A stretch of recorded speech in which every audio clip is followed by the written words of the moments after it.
এটা একটু বেশি সুন্দর হয়েছে অবশ্যই জানি, এটা অনেক সুন্দর হয়েছে। রেড কালারের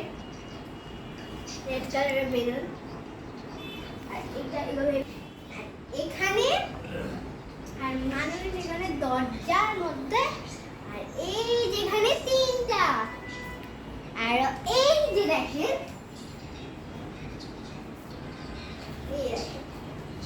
সব যা যা দরকার লাগছিল সব করে ফেলছে। এই দেখেন এটা ফ্রিজে, দেখতেছেন? সবাই কমেন্টে জানাবেন যে কেমন সুন্দর হয়েছে।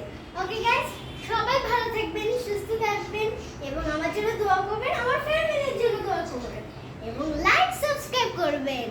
আল্লাহ হাফেজ।